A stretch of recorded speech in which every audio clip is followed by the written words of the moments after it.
Le meilleur de Franck Ferrand raconte sur Radio Classique.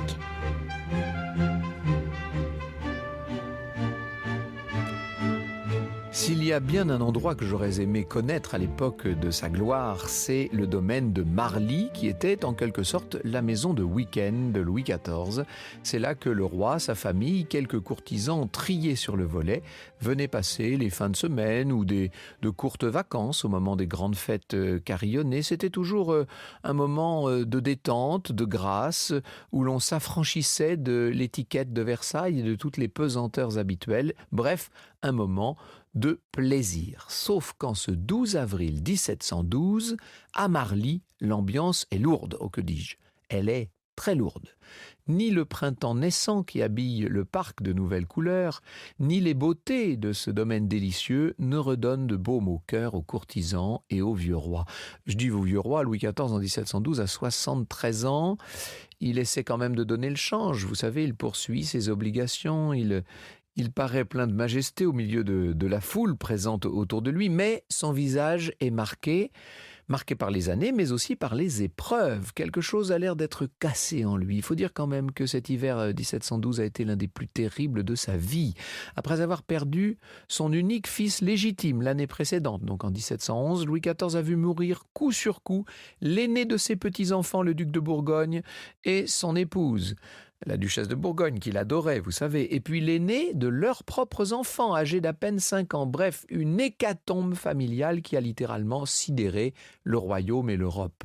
Madame de Maintenon, qui est l'épouse secrète de Louis XIV, a résumé le sentiment général dans une lettre qu'elle écrit à une amie.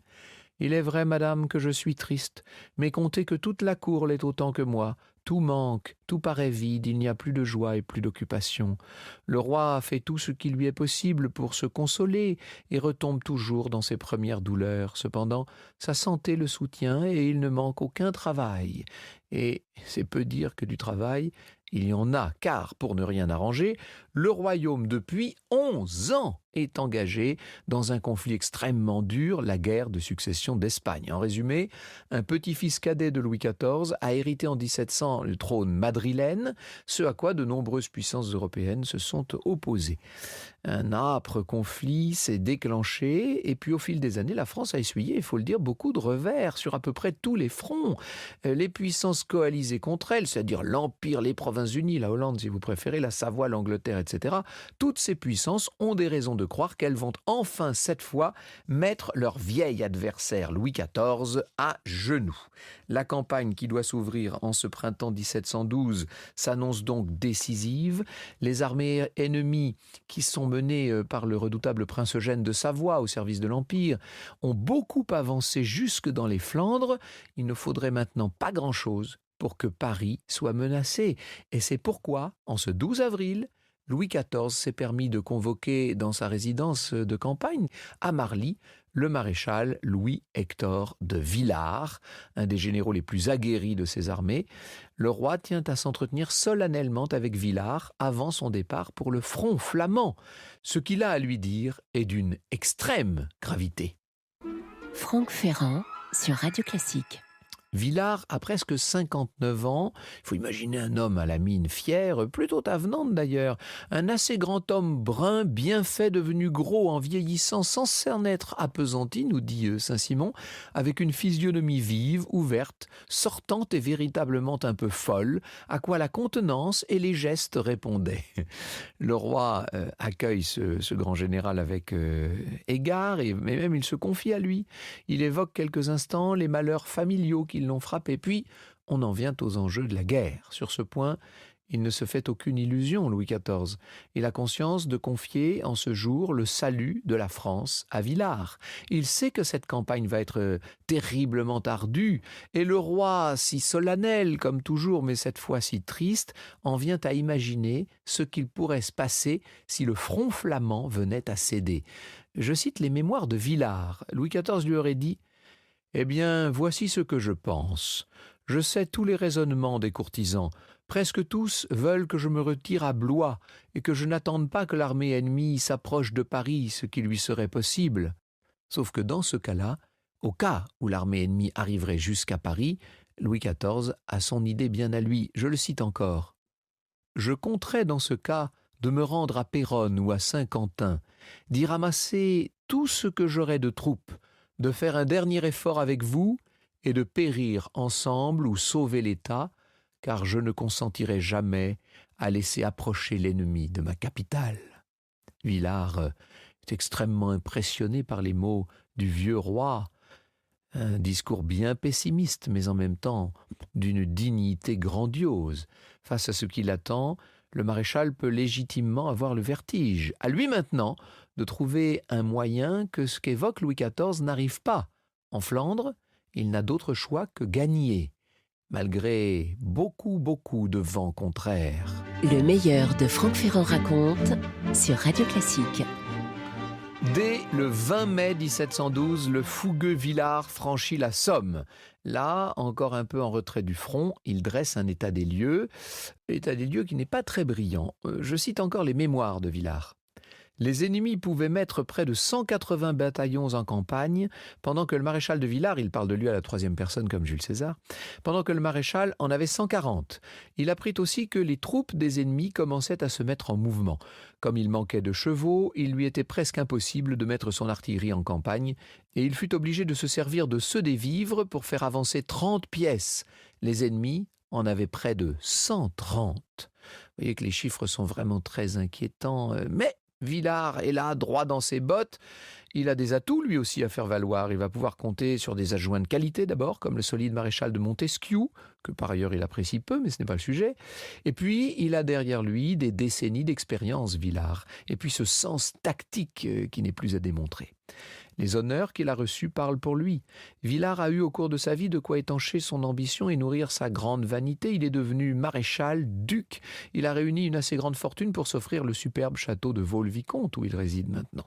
Et surtout, en ces années compliquées sur le plan militaire pour la France, il peut s'enorgueillir d'être presque toujours intervenu de manière bénéfique sur les fronts où on l'a appelé à combattre.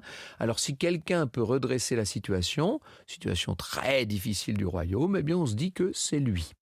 Autre circonstance qui peut redonner un petit peu d'espoir en ce début de campagne, l'Angleterre, ennemie terrible et puissante, l'Angleterre est en train de négocier son retrait de la coalition contre Louis XIV. Donc ça, c'est une bonne nouvelle. En attendant, Villars doit se montrer prudent.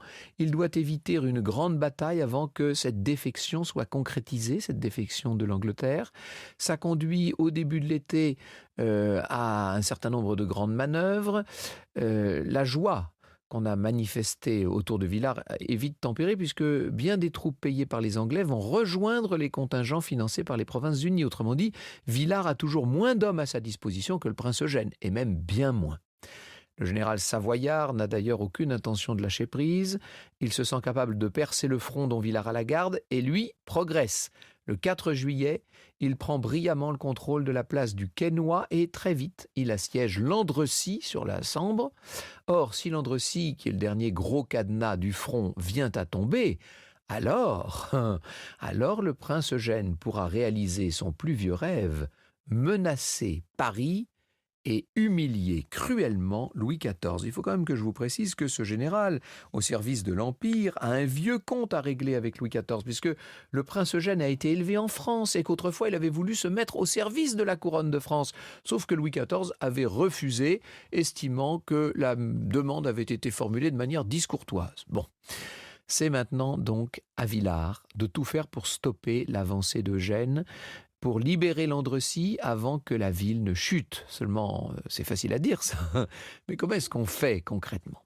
À la cour, le roi et d'autres voudraient que Villars tente vite quelque chose qui pourrait signifier un grand affrontement contre l'armée des assiégeants. Seulement, pour le maréchal, qui est un peu effrayé par cette précipitation, ce serait trop hasardeux. Lui hésite, il semble vouloir se donner le temps de la réflexion et peut-être même envisager une manière bien subtile d'opérer. Justement, un plan alternatif existe, dont le principe a été mis au point par un simple conseiller au Parlement de Tournai, qui l'a présenté à l'état-major français et qu'on a eu la bonne idée d'écouter. Il s'agirait d'une opération intrépide basée sur la ruse. Pour la mettre en œuvre, Villars aurait besoin de leurrer le prince Eugène en lui faisant croire à la préparation d'une attaque de front, une sorte d'attaque désespérée comme on la voulait à la cour, si vous voulez, contre les assiégeants de Landrecies. Alors qu'en fait, on attendrait la nuit, pour déplacer l'essentiel des troupes en secret sur une grande distance et prendre Eugène à revers au petit matin en attaquant une place située plus au nord, la place de Denain. Ce qui ferait qu'on couperait comme ça les ennemis de leur approvisionnement et qu'on les obligerait à se replier. C'est bien hardi, vous l'aurez compris. C'est une vraie manœuvre de ruse de Sioux, si je puis dire. Et pourtant, après quelques tergiversations, c'est le pari fou que va faire le maréchal de Villars. Et c'est ainsi que le 23 juillet 1712, le maréchal prend soin qu'Eugène et ses adjoints voient ses hommes se préparer au combat face à Landrecies. Des troupes vont même effectuer un mouvement ostensible d'approche. Et dès que la nuit tombe, dans les heures qui suivent en tout cas, on va se mettre à ruser. Vous avez bien compris que ce qui se joue, c'est ni plus ni moins que l'avenir du royaume.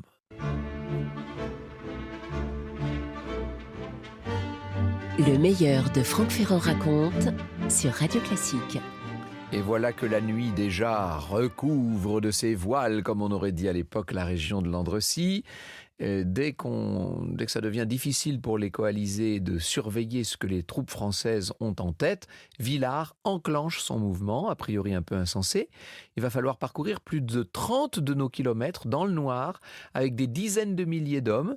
Et difficulté supplémentaire, il va falloir au passage franchir les eaux de l'Escaut. Voilà ce que nous dit le biographe du maréchal de Villers à ce propos, François Ziegler. Cette marche est assommante, on avance, on piétine, et la faim commence à poindre.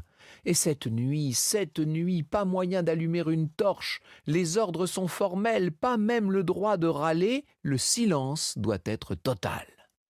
Combien de prières auront été jetées au ciel, combien de soupirs. Il ne faut rien lâcher, il faut douter le moins possible, et ce malgré le retard que prennent les troupes inévitablement. Et là, Villars commence à se demander s'il a choisi la bonne option. Il peut s'agacer, évidemment. Aux premières heures du jour, donc vraiment très tard par rapport à ce qui était prévu, l'Escaut est enfin traversé à l'ouest de Denain. Une seule question maintenant se pose. À quel moment les Français vont-ils être aperçus ? Quand le prince Eugène apprend la chose, il faut qu'il soit totalement pris de surprise. Mais on se dit qu'après tout, il a peut-être déjà compris ce qui était à l'œuvre. La pression sur Villars est immense. Et de nouveau, le maréchal est assailli par les hésitations. Je cite Gilbert Bodinier dans le dictionnaire du grand siècle. Villars pensa un instant qu'Eugène préparait une action contre lui. Il donna l'ordre à Montesquiou de suspendre l'attaque et de prendre une position définitive. Mais Montesquiou parvint à lui faire rapporter cet ordre. Et oui, tout le mérite de ce qui va être une incroyable victoire, tout le mérite n'en revient pas directement et seulement à Villars. La surprise de Denain va pouvoir avoir lieu. Comme prévu, les Français ajustent leur position et cette fois, il s'agit de reprendre le contrôle de cette maudite guerre. Franck Ferrand sur Radio Classique. Quand le prince Eugène, du côté impérial, est prévenu de l'attaque française au nord, à Denain, il pense d'abord à un leurre de Villars, c'est qu'il a inversé les priorités, vous voyez. Il ne réalise pas l'urgence, il prend même le temps de se faire un petit repas. En ce 24 juillet 1712, ses illusions vont l'abuser et l'abuser trop longtemps, car pendant ce temps, la manœuvre française réussit à merveille. Villars et Montesquiou fondent sur les trop maigres troupes présentes près de Denain. Plus rien désormais ne va pouvoir arrêter le flot des Français et les renforts ennemis qui tardent à intervenir ne pourront plus rien. Les hommes de Villars ont agi avec la plus grande adresse. Eugène est complètement démuni. Il prend maintenant conscience de l'ampleur de la catastrophe. Tout ce qu'il tente s'avère inutile. Ce qui se passe, c'est un retournement de situation. Villars, parce qu'il restera comme la victoire historique de Denain, au cours de laquelle il perd 10 fois moins d'hommes que son adversaire, Villars vient sans doute de sauver Landrecies. Car pour Eugène, les mauvaises nouvelles s'accumulent. Et le 2 août, à court de denrées, le voilà qui est obligé d'abandonner son siège. Il n'aura pas la revanche qu'il attendait sur Louis XIV. François Ziegler de nouveau. Ce royaume de France que l'on disait abattu exsangue, prêt à tomber comme un fruit mûr, par le miracle opéré à Denain, a recouvré toute sa force. Militairement et psychologiquement, un ressort a été brisé chez les Alliés. L'armée royale a repris l'initiative, elle ne la lâchera plus. Oui, Denain marque le début d'une vaste reprise en main française sur le front allemand. Villars va pouvoir continuer sur sa lancée et bousculer ses ennemis et reprendre plusieurs citadelles dans la foulée. Ça n'empêche pas quand même les ennemis de Villars, les ennemis de cour, si je puis dire, ses adversaires au sein même de la cour, de continuer à trouver à dire et de raconter que le vrai héros de l'affaire serait en fait le maréchal de Montesquieu. Bref, qu'importe, Villars a rempli la mission que le vieux roi lui avait confiée un triste soir d'avril à Marly. C'est ça l'essentiel. Et croyez-moi, Louis XIV le sait et il saura le récompenser.